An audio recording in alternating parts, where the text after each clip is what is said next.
ఇంకోసారి ఇలా చేస్తావా? శిరీష నిన్నే అడుగుతున్నది. శిరీష అత్తయ్య ఇదేం చేసిందో మీకు తెలుసా? ఏం చేసిందో చెప్తేనే కదా తెలిసేది. ఈ రోజు ఉదయం స్కూల్ ప్రిన్సిపల్ ఫోన్ చేసి చిన్మయ్య గురించి మాట్లాడతాను రమ్మంటే కలవడానికి వెళ్ళాను. అప్పుడు తెలిసింది అసలు విషయం దీని గురించి.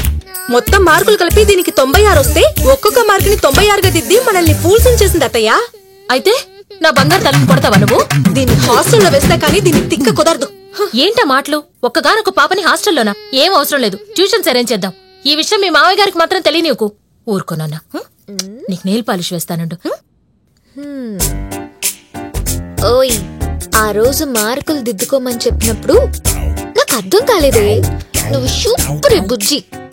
మార్కులు తెచ్చుకునే తెలివితేటలు మాత్రం ఏం లేవు గాని దిద్దే తెలివితేటలు మాత్రం బాగా ఉన్నాయి. నేనే అనుకుంటే నన్నే మించిపోయావు కదే.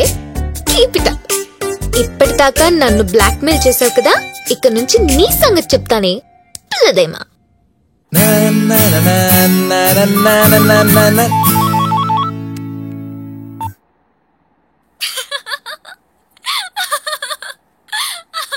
హలో ఆంటీ, నవ్వైనా చెప్పండి, చెప్పైనా నవ్వండి.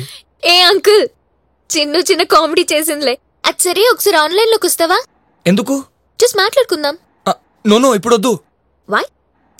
రేపు February 14 నువ్వు మంచి మూడ్ లో ఉంటావు. నన్ను చూస్తే షాక్ అవుతావు. నీ మూడ్ మొత్తం డిస్టర్బ్ అవుతుంది. ఎందుకు? చింపాంజీకి ప్యాంటు టీషర్ట్ వేసినట్టుంటావా? నువ్వు నన్ను చూసావంటే హ్యాపీగా ఎగిరి గంతేస్తావు. అప్పుడు నువ్వు ఏం చేస్తావో నీకే తెలీదు. నిన్ను ఆపడం ఎవరితరం కాదు.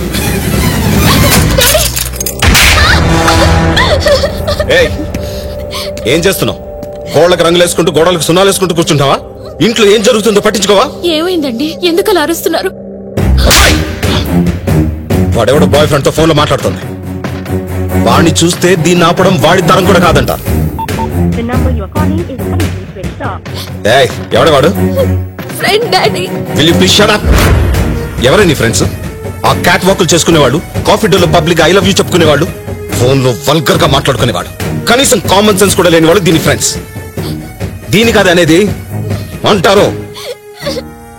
ఏయ్ వద్దు, అలాంటి వాళ్ళతో నీకు ఫ్రెండ్ చెప్పొద్దు. నీ బావతో నీకు పెళ్లి చేయాలనుకుంటున్నా. పరువు కోసం ప్రాణం పెట్టే మనిషి నేను. అది పోతే ప్రాణం తీయడానికి కూడా వెనకాను. వాడు ఫ్రెండ్ అయినా లవర్ అయినా ఇంకెవరైనా సరే ప్రాణాలతో ఉండడు, ప్రాణాలతో ఉంటాడు. చెప్పు, ఇంకోసారి ఇలాంటి తప్పు జరగకూడదు. జరిగితే ఏం జరుగుతుందో చెప్పు. దానికి చెప్పు చెప్పు. ఎవరే అతను? ఫ్రెండ్ అమ్మా. ఫ్రెండ్ అయినా బాయ్ ఫ్రెండ్ అయినా మీ నాన్న దృష్టిలో లవరేనే. చంపేస్తాడు. నీకు ఫ్రెండ్ అయినందుకు అనవసరంగా వాడు చస్తాడు. మీ అన్నయ్య మునిలా సైలెంట్ గా ఎందుకుంటున్నాడో తెలుసా? దానికి కారణం మీ నాన్న. మీ అన్నయ్య MBA చదివేటప్పుడు ఒక అమ్మాయిని ప్రేమించాడు. మన స్టేటస్ కి తగిన వాళ్ళు కాదని మీ అన్నయ్యని ప్రేమించిన పాపానికి అర్ధరాత్రి నిద్రపోతున్న వాళ్ళ ఫ్యామిలీ మొత్తాన్ని పెట్రోల్ పోసి తగలబెట్టించారు మీ నాన్న.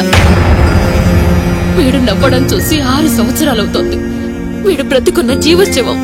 ఇక నీకు ఫ్రెండ్ అయినా బాయ్ ఫ్రెండ్ అయినా మీ బావే. అది గుర్తుపెట్టుకో. ఏడ్చింది చాలు, లోపలికి వెళ్ళు.